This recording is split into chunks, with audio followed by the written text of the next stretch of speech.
The game's basic premise is actually a very simple one. Jessie enters the oldest house to look for her younger brother who was taken by the FBC years ago. The oldest house is what the Bureau calls home. Their headquarters on the outside seems like any standard, nondescript government building. However, the oldest house is known as an object of power.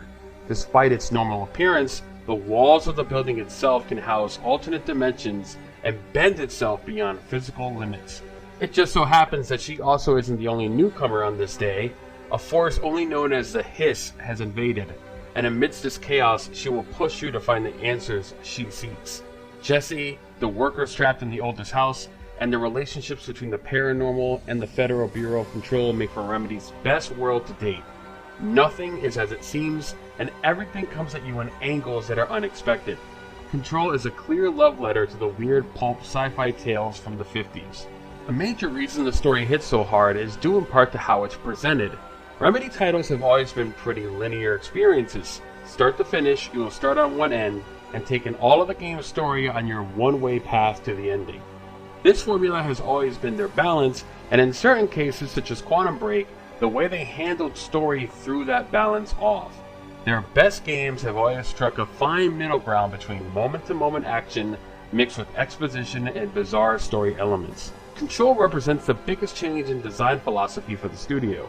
Control's basic genre is unabashedly a Metroidvania, a genre with so much representation in the last decade that simply saying its genre isn't specific enough for a point of comparison. So for this review's sake, think Shadow Complex, not Symphony of the Night. It's also a genre that for the most part is done on a 2D plane. A style of game in this genre done in a fully realized 3D world comes with its own set of challenges. Navigation, especially a key component of the genre, can be tough to pull off. The actual location itself has to feel cohesive. This is perhaps one of the best parts of Control. The oldest house is one of the most compelling, unique, and bizarre worlds I've ever experienced.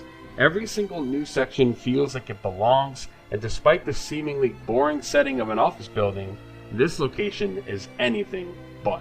Remedy also litters the world with smart design decisions to help ease players into it. A generous amount of fast travel points together with a well-designed map, and it goes a long way. Control also features great signage and environmental clues that will help you get accustomed to the surroundings naturally.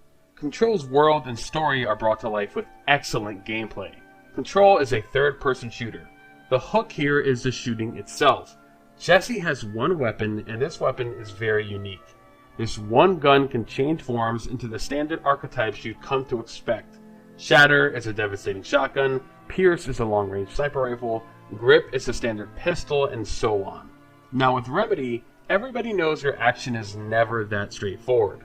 Jessie can gain unique powers that make her feel like a superhero. Powers such as telekinesis, shields, and even mind control. These abilities and her exceptional movement push the combat to another level entirely.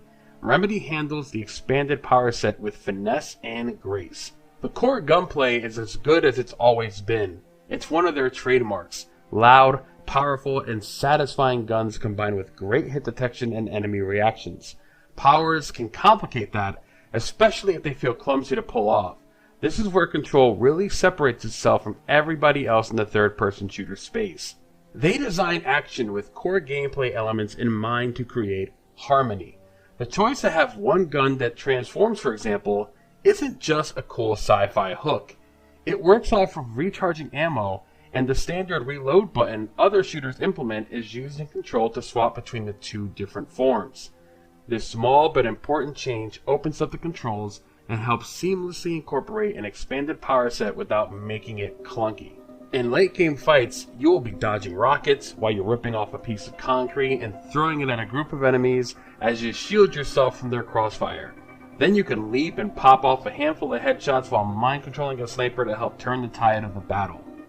Each of these actions feels satisfying in their own right, but combined really makes something compelling.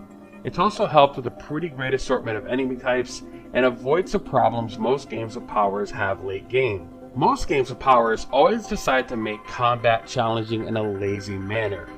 This manner is by introducing enemies that just prevent your powers from working outright. It's challenging, sure, but usually never fun. Control sidesteps that problem entirely by never introducing elements that take your power away.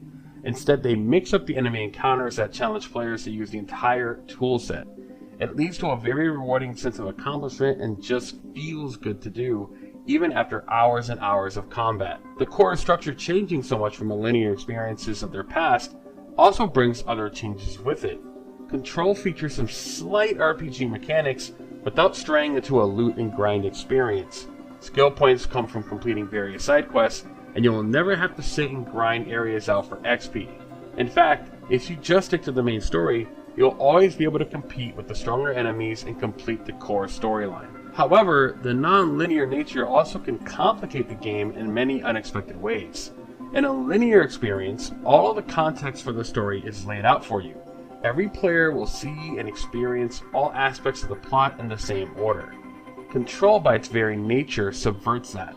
Some aspects of the core plot can seem more confusing and obtuse than they actually are if you don't explore the world and discover their secrets. Things that didn't quite make sense would have a clear-cut explanation that I discover in a side quest after the fact. It's not really a problem, it's just a bit jarring to have the answers to some of the game's larger mysteries hidden away in parts of the map the main story will never take you to.